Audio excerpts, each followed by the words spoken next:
quiero darle la bienvenida a Diana Pinto, ella es politóloga. Diana, bueno, la primera pregunta es, al margen de los sondeos que en términos de favorabilidad no le va bien al actual gobierno, pero hace presencia con todo su gabinete. La semana pasada lo vimos en La Guajira, tratando también de resolver de cierta manera inédita las circunstancias que persisten socialmente, política y económicamente esta zona norte del país, pero también se enfrenta a dificultades como lo que ocurre en el Cauca, en Nariño, específicamente en Buenaventura, frente a estas incursiones de civiles armadas, que se torna un ambiente hostil, y que se percibe así esta situación en todo el país.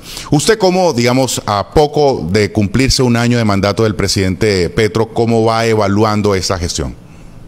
Bueno, pienso que las cosas no van mal, no van perfectas, por supuesto, porque el gobierno ha estado rodeado de escándalos, y hemos tenido, digamos, diversos problemas, pero pienso que por lo menos la economía va bien, el desempleo ha bajado con el gobierno de Gustavo Petro, ha bajado el desempleo, ha bajado la inflación y el costo de los alimentos, y digamos que en la parte económica el gobierno de Gustavo Petro no va mal, y va mucho mejor de lo que las personas esperaban, digamos, de la expectativa negativa que había en alguna parte de los ciudadanos, de las personas que, digamos, que de alguna manera no apoyaban el gobierno de Gustavo Petro. Digamos que en números de lo que es más sensible, como el empleo, como el costo de la vida, Gustavo Petro va bien, ha logrado que desciendan los números y que las cosas no solamente se perciban que mejoran, porque una cosa es cómo se percibe y otra cosa es lo que los números nos dicen, la realidad que los números nos dicen, y el desempleo ha bajado, el costo de la vida ha bajado. Y en ese aspecto, pues Colombia funciona mucho mejor. La visita en La Guajira del presidente me pareció maravillosa. Yo pienso que esas soluciones que él le piensa brindar a La Guajira, crear ese instituto para el agua, para que por fin La Guajira empiece a vislumbrar que no haya esa escasez de agua tan terrible que existe en las comunidades indígenas. Pienso que si eso se logra, si él de verdad logra crear ese instituto para que, no un acueducto, sino un instituto, vamos a resolver, él va a resolver un poco esa dificultad que lleva más de 20 años en Colombia y que ningún presidente ha logrado resolver con eficacia, de que tengan las personas, los niños, las comunidades, calidad de vida, agua, que es un derecho que deberíamos tener todos.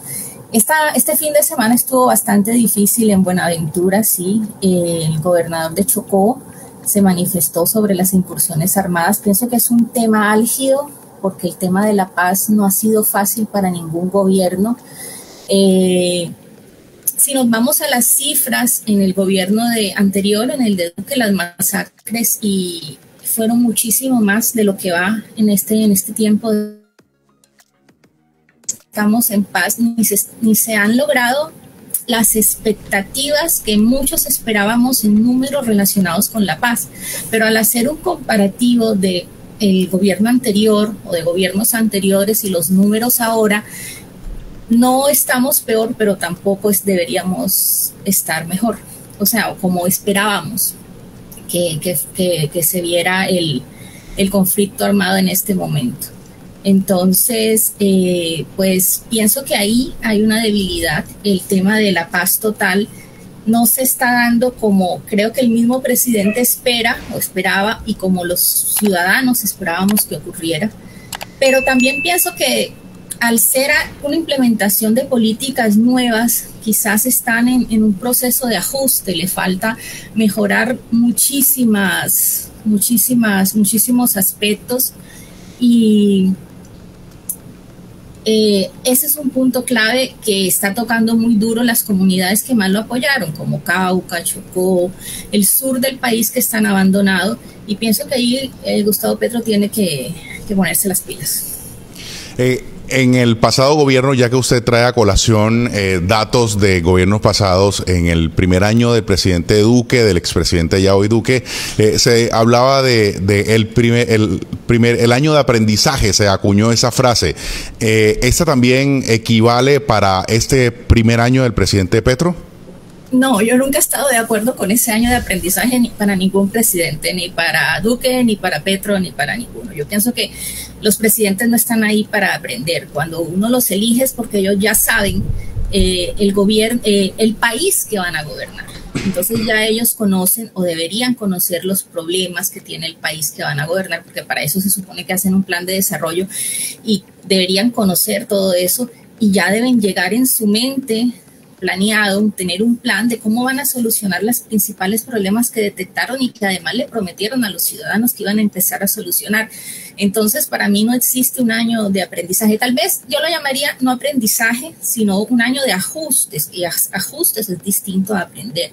Ajustes es la lucha con el Congreso para empezar a aprobar aquello que el presidente tiene en mente, empezar a poner en práctica cosas nuevas, adaptarse a los ministros, pero eso no es aprendizaje, eso son ajustes, que es bastante distinto. Entonces, no, yo no pienso que Petro esté para aprender, así como Duque tampoco estaba para aprender. Y como usted lo ha dicho, ningún presidente, bueno, es un puesto para aprender sin duda alguna. Usted dijo recientemente, si eso se logra, es decir, con respecto de los anuncios del presidente en La Guajira, ahí es donde entra un tema en discusión que se ha dado incluso a nivel nacional, que tiene que ver el discurso versus gestión, en que la mayoría de lo que ha hablado y que forma parte del discurso del presidente Petro no se ha llegado a materializar por obviamente la distancia que hay entre lo uno y lo otro, la brecha que puede haber entre uno y lo otro, por lo que eso implica y por lo que eso supone. Anuncios importantes en materia, por ejemplo, de salud que dio en La Guajira, e incluso por decreto hacer una reforma estructural a la salud, sea en el departamento de La Guajira, y que de alguna manera eso pueda dar una luz frente a lo que se quiere en todo el país, digamos, hacerlo por decreto, porque además el papel aguanta todo, el discurso aguanta todo, pero hacerlo realidad, y ahí es donde quiero que usted haga, digamos, ese análisis, y es la capacidad de gestionar y hacer realidad todos esos anuncios que hasta ahora ha hecho el presidente. Bueno, si eso se logra, no lo dije exactamente por Gustavo Petro, sino por el país en general. Digamos que cuántos presidentes llevamos que van a La Guajira, que visitan las comunidades, que se toman fotos con los niños en estado de desnutrición y que dicen, y no han hecho nada, ¿no? Pero principalmente no han hecho nada porque no llegan con propuestas, o no la llamaría propuestas, no llegan con las ideas claras sobre qué se debe hacer. Llegan a hacer una visita, se toman fotos, les dan cosas a las comunidades, hacen un show mediático y se van. La diferencia entre lo que hizo Gustavo Petro en La Guajira es que él tiene claro lo que quiere hacer. Ahora, para hacer muchas cosas, él necesita del Senado, necesita de los gobiernos locales, del gobernador, de los alcaldes, o sea, eso no lo hace él solo.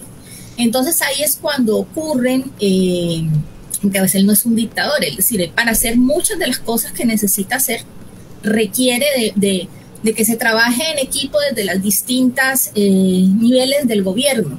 Entonces, las cosas, yo sé, tengo un poco la certeza de que las cosas que dependan del gobierno directamente, que no requieran la intermediación, la aprobación de otros entes del Estado, va a ser mucho más fácil para él hacerlas que aquellas que requieran la aprobación o el consenso de más gente.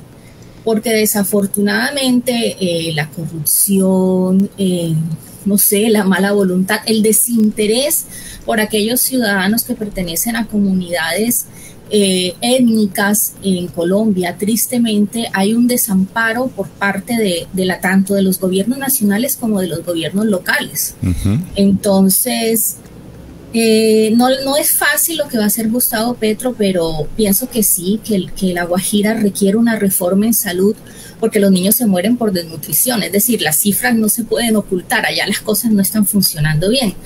Entonces sí requieren una intervención en los servicios públicos, sobre todo en el agua, requieren un modelo distinto en salud, porque las comunidades étnicas son bastante diferentes a las nuestras, tienen creencias, costumbres, modos de vida bastante diferentes. Entonces digamos que no se puede hacer homogéneo ese proceso, y sobre todo cuando hay tantas deficiencias ya de años marcadas. Niños que se mueren en 3 meses por desnutrición. Sí, eso es un hecho absolutamente infortunado y que todos debemos rechazar, y que se requiere una acción no solo del gobierno nacional, sino, como usted bien lo dice, a nivel local, que es donde están también los focos de probablemente mala gestión y también hechos de corrupción que no hacen que las cosas pasen. Diana, usted ha dicho un tema clave, y es la relación con los políticos. Gústenos o no nos guste, hay que rehacer una relación con el Congreso en un caso específico para que las cosas, o la mayoría de las cosas planteadas, ocurran. Sin embargo, por ejemplo, el ex vicepresidente Germán Vargas ha llamado a partidos conservador, los liberales, la U, para hacer un gran bloque, e incluido Centro Democrático, un gran bloque de oposición, lo cual advierte, o por lo menos está haciendo un llamado a que el presidente, si la tuvo difícil en estos primeros 11 meses, probablemente en lo que resta va a ser aún más complejo. Ay, me parece que, a ver, en política es así, siempre va a haber alguien a favor y alguien en contra, oposición y los que no son oposición. Eso ocurre en Colombia y ocurre en todas partes del mundo. Es decir, la oposición es un aspecto natural y además es democrático. Es lo que permite que una democracia funcione. Si todos están de acuerdo, pues las cosas funcionan mal, porque no todos deberíamos estar de acuerdo. Para eso existe la libertad de pensamiento, y tener personas en desacuerdo nos permite ver las cosas de manera diferente. Pero hacer oposición por hacer oposición, simplemente por no querer estar de acuerdo o por generar una crisis de gobierno, porque Gustavo Petro no le gusta a esa parte de la política tradicional por distintos motivos, desde su pensamiento político hasta la forma como hace las cosas, es dañino para el país. Eso no es positivo para Colombia. Integrarse o hacer un bloque para oponerse al gobierno por querer oponerse, porque bueno, vamos a hacerlo porque tenemos motivos, porque hay argumentos para esto o para aquello. Oponerme a unas cosas sí y a otras no, porque existen argumentos por no estar de acuerdo para eso, pero oponerse a todo o hacer un bloque de oposición negativo frente al gobierno nacional perjudican a Colombia, es decir, es negativo para el país. Y digamos que eso se refleja, ya que estabas hablando de las encuestas, eso se refleja en las encuestas. En la última de Inbamer no solamente muestra la desaprobación de Petro, muestra unos números terribles precisamente para ellos. Por ejemplo, María Fernanda Cabal tiene un índice de aprobación del 15%, o sea que tiene casi que no tiene aprobación. Y vamos a Vargas Lleras, y tiene un 20% de aprobación. Sí. Entonces, ¿a qué estamos jugando como país? Bueno, pero bueno, están haciendo daño al país. Es decir, una cosa es que cojan la reforma, por ejemplo, a la salud, y no estamos de acuerdo en estos y estos y estos puntos de la reforma a la salud y no la aprobamos porque no estamos de acuerdo. Cambien esos puntos, hagamos un proceso de mediación y saquemos adelante el proyecto. Pero oponerse a todo o querer generar un ambiente de oposición en grupo a todo, a Petro, digamos, al gobierno Petro, no es sano para Colombia. Pero Diana, le voy a decir, usted arrancó esa respuesta diciendo es normal la oposición en los gobiernos, y por supuesto tiene que haber dentro de las democracias, es lo más sano. Y eso que usted dice al final de las propuestas, o que no les gustan los proyectos porque sí, le voy a decir que en mis años que duré ahí al interior del Congreso de la República haciendo trabajo de comunicaciones, tengo que decirle que eso ocurre con todos los gobiernos y la oposición, en mi experiencia, en lo que yo vi en los casi 15 años de trabajo alrededor del legislativo. Es decir, para no decir que es normal y que tenemos que normalizarlo, porque yo creo que tenemos que propender, el país tiene que propender que la oposición tiene que ser propositiva, ¿de acuerdo? Para la construcción de un país. Pero digamos, en la transliteración o el significado de la palabra normal es un comportamiento que así lo ha sido durante todo este tiempo, repito, en mi experiencia. Cuando el presidente era Juan Manuel Santos, la oposición que había también era ardua, tenía ciertos argumentos, pero a la hora, digamos, de sumar o de proponer a ciertos proyectos puntuales, no digo que no había, sino que eran unas mínimas proposiciones. Cuando el presidente era Duque y la oposición era encabezada con el segundo que quedó en aquella época, que fue el presidente el entonces senador Petro, digamos, también era igual, la oposición era dura y no había, ahí sí vi menos proposiciones frente a los proyectos que planteaba el gobierno nacional. Así que, digamos, decir que solo la oposición sin sumar o sin proposiciones de lo que se ve ahora no es exclusivo del ahora gobierno de Petro, sino que también se daba en gobiernos anteriores, y ahí por eso estoy diciendo en que se trata un poco de la madurez de la oposición, en que no es porque sí, simplemente es que no me gusta y por qué, y contraargumento y propongo algo nuevo. Hacia allá tiene que dirigirse el país. De hecho, España ya lo está haciendo.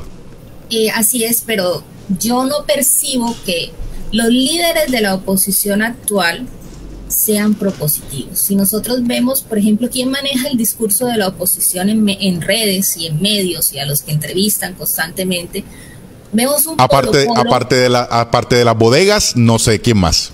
Vemos un Polo grosero, que no plantea argumentos. El último discurso que hizo en la marcha que hicieron contra la reforma fue terrible.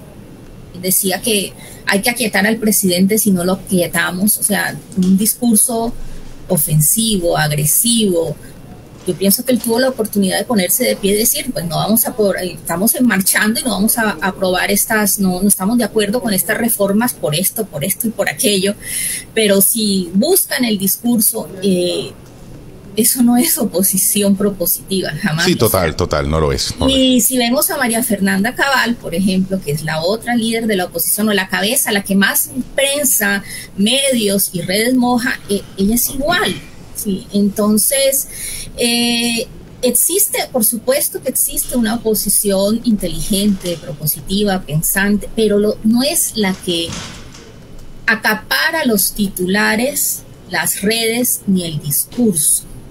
Entonces, cuando uno ve eso, se percibe, se siente, se escucha y se ve de parte de esos líderes de la oposición que no hay proposición, que no hay armonía. La oposición tiene que existir y Duque tuvo una oposición grandísima, sí es cierto. De hecho, tuvo el país encendido por una reforma. 3 meses terribles de un país prácticamente encendido, si eso es cierto. Pero actualmente los líderes que se toman los medios, que representan la oposición, no son propositivos. Yo nunca he visto a Paloma Valencia o a ese tipo de congresistas hablando propositivamente. Los veo peleando, los veo diciendo cosas que son fuera de lugar, los veo amenazantes, y no es sino ir a sus redes y leerlos o escuchar sus discursos y hablan solos. Es decir, no hay mucho que explicar porque lo que dicen es tácito. Entonces, Diana, sí, le tengo la última y tiene que ver con la más reciente revelación de la revista Semana respecto a los ingresos de dineros irregulares de Odebrecht a la campaña de Oscar Iván Zuluaga del Centro Democrático. Esto que tiene ya a un pelo, si se puede decir así, de estar, digamos, tras las rejas al ex candidato presidencial, o más bien ahí muy inmerso, digamos, en el tema judicial, y una revelación importante, digamos, para ese tipo de acciones que no se pueden dar, sobre todo en vísperas de esta campaña electoral que llega, y que hay un campanazo de alerta para todos los candidatos que pretendan utilizar recursos de manera inadecuada o no, o ingresar sin tener unos gastos, digamos, bien controlados, bien manejados, y sobre todo de la procedencia. Esta revista hace esta importante revelación, y que hoy de alguna manera adeptos o más bien a los opositores al Centro Democrático están de alguna manera aplaudiendo por lo que se revela allí. Revista que semanas atrás también había de alguna manera sido rechazada por todo lo que se ha revelado frente a lo que sucede al interior de la Casa de Nariño, Laura Saravia, Armando Benedetti, los escándalos que enfrenta hoy la Casa de Nariño, que han sido revelados por la revista Semana. Ahí usted, como comunicadora social, ¿cómo explica esta situación? A veces sí, a veces no. Entonces, la diferencia entre lo que ocurre con Zuluaga y Benedetti, el asunto de Benedetti, es que lo de Zuluaga no solamente lo dice la revista Semana. Digamos que la revista Semana expone lo que ya la ley, la fiscalía, los distintos entes investigativos han logrado descubrir, dilucidar. Es decir, son revelaciones, sí, pero también son hechos legales que la fiscalía ha venido investigando con mucha anterioridad. Entonces, digamos que ahí ya hay un hecho legal probado, o están, por eso tú mismo lo dices, está a un pelo de tener algún tipo de condena. Entonces, la diferencia entre el escándalo de Saravia y Benedetti es que hasta este momento no hay un hecho legal en contra de ellos ni en contra de Petro. Eso no quiere decir que no creamos en que algo sucedió allí, sí, pero digamos que a veces la falta de explicación de fuentes en Semana genera mucha desconfianza para nosotros como comunicadores, aunque la fuente no tiene por qué ser revelada, pero sí debe haber una credibilidad frente a las fuentes que muchas veces Semana no revela, y ha tenido que retratarse en muchas cosas además. Entonces, la diferencia entre Zuluaga y Benedetti es esa. En Benedetti tenemos unas conversaciones con Saravia, cortadas además, porque no las colocan completas, no se escucha ni siquiera lo que le dice Saravia a Benedetti, solamente están trocitos y trocitos de muchísimas conversaciones de Benedetti. Entonces, no hay tampoco una fiscalía que pueda decir se hizo esto, no se hizo, se investigó esto, se investigó aquello, frente a todo lo que dijo Benedetti y Saravia. Y esa es la diferencia entre Zuluaga. Digamos que ya Zuluaga tiene ante la Fiscalía colombiana y ante los entes legales algo casi que probado frente a todo el escándalo de Odebrecht.